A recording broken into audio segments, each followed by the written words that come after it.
Hello. पिछले episode में हमने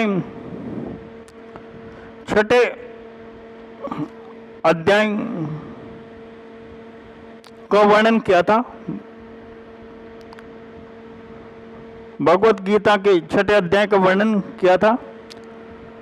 आज हम आपके समक्ष प्रस्तुत करने जा रहे हैं श्रीमद् भगवत गीता के 7वें अध्याय का महात्म।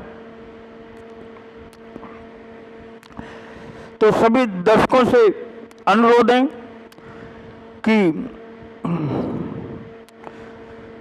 7वें अध्याय का महात्म को ध्यान पूर्वक सुनने की कृपा करें और ये संपूर्ण अध्याय का महात्म सुनना चाहिए। इसे अधूरा सुनने पर दोष लगता है। ईश्वर का कोई भी पाठ आप करो या सुनो तो उसे पूरा या तो पूरा देखना चाहिए, पूरा सुनना चाहिए और पूरा करना चाहिए। अगर आप अधूरा करते हो तो उसमें दोष लगता है और ये एक तरह से ये पाप भी इसमें लगता है। इसलिए ईश्वर का कोई भी पाठ अगर आप सुनो या पढ़ो या देखो तो उसको पूरा ही करना चाहिए। अधूरा छोड़ने पर उसको पाप लगता है, वो पाप का भागी बनता है। तो आप सभी दर्शकों से अनुरोध है कि पाठ को ध्यानपूर्वक सुनने की कृपा करें और उसको अपने जीवन में उतारने की कृपा करें ताकि आपके जीवन शुभ मंगलमय हो सके। धन्यवाद। बहुत बहुत सभी दर्शकों का हमारे YouTube चैनल लाइफ आर्ट पर हार्दिक अभिनंदन। आज हम प्रस्तुत करने जा रहे हैं श्रीमद् भगवत गीता के 7वें अध्याय का महात्म। तो चलो शुरू करते हैं। भगवान शिव कहते हैं कि पार्वती, अब मैं 7वें अध्याय का महात्म बतलाता हूँ, जिसे सुनकर कानों में अमृत राशि भर जाती है।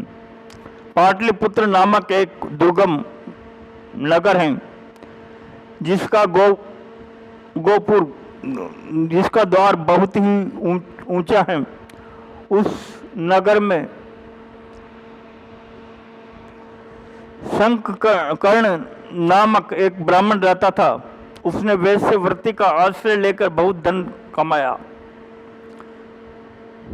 किंतु न तो कभी पितरों का तर्पण किया और न देवताओं का पूजन ही।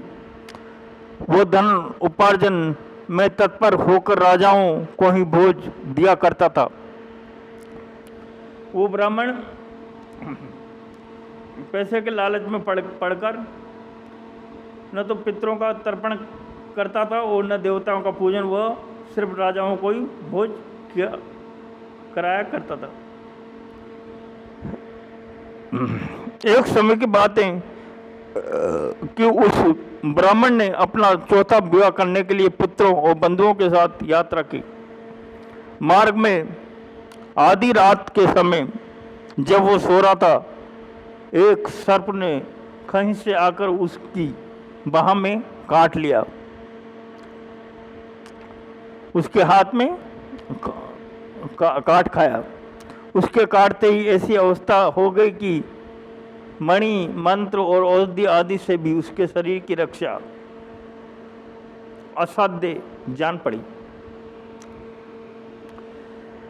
तत्पश्चात कुछ ही क्षणों में उसके प्राण पखेर उड़ गए।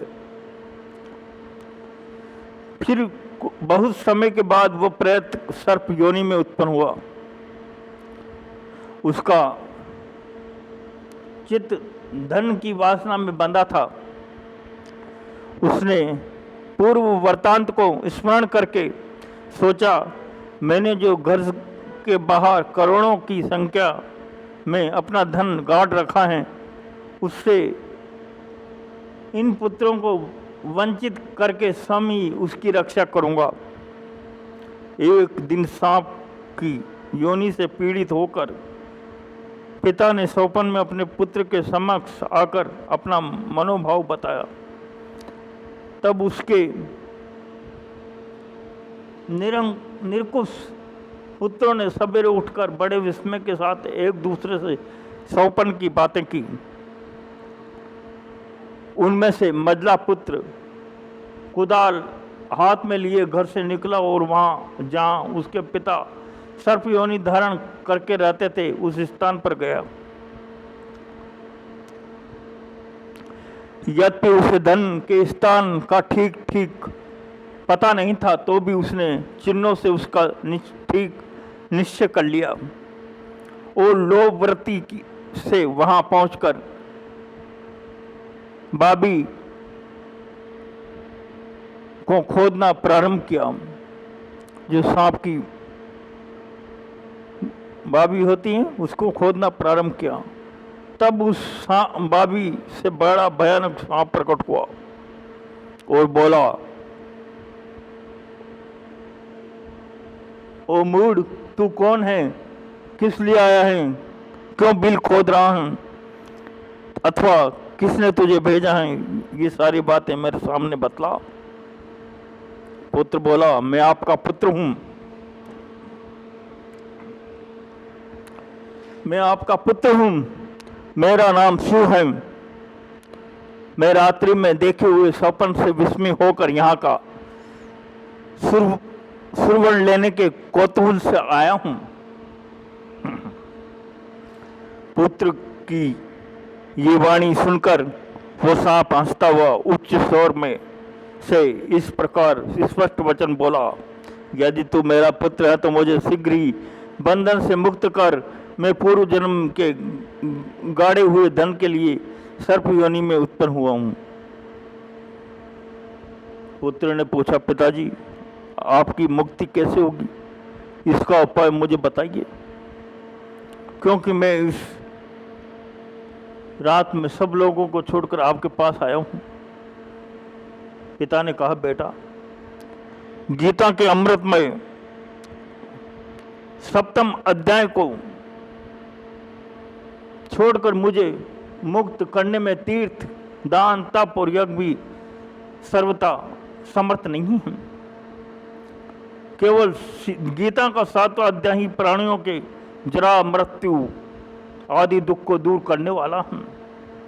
हे पुत्र, मेरे श्राद्ध के दिन 7वें अध्याय का पाठ करने वाले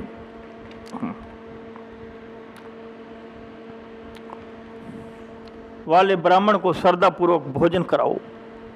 इससे निसंदेह मेरी मुक्ति हो जाएगी। बख्श अपनी शक्ति के अनुसार पूर्ण श्रद्धा के साथ वेद विद्या में प्रवीण अन्य ब्राह्मणों को भी भोजन कराना। सर्प योनि में पड़े हुए पिता के ये वचन सुनकर सभी पुत्रों ने उसकी आज्ञा के अनुसार तथा उससे भी अधिक किया। तब शंकर्ण ने अपने सर्प शरीर को त्याग कर दिव्य देह धारण किया और सारा धन पुत्रों के अधीन कर दिया। पिता ने करोड़ों की संख्या में जो धन बांट कर दिया था, उससे वे सदाचारी पुत्र बहुत प्रसन्न हुए। उनकी बुद्धि धर्म में लगी हुई थी, इसीलिए उन्होंने बावड़ी, कुआं, पोखर, तालाब, यज्ञ तथा देव मंदिर के लिए उस धन का उपयोग किया और अन्नशाला भी बनवाई। तत्पश्चात 7वें अध्याय का सदा जप करते हुए उन्होंने मोक्ष प्राप्त किया। पार्वती, ये तुम्हें 7वें अध्याय का महात्म बताया गया है, जिसके श्रवण मात्र से मानव सब पापों से मुक्त हो जाता है। इसी के साथ ये 7वें अध्याय का महात्म यहीं पर आकर संपन्न होता है।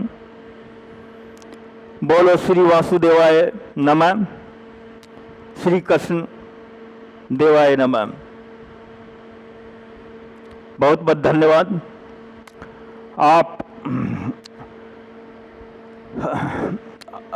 हमारे चैनल पर इसी प्रकार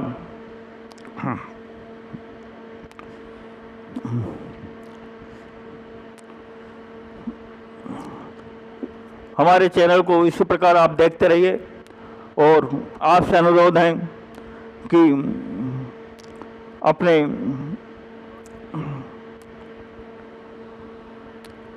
अपने विचारों से भी हमें अवगत कराए, अपने कमेंट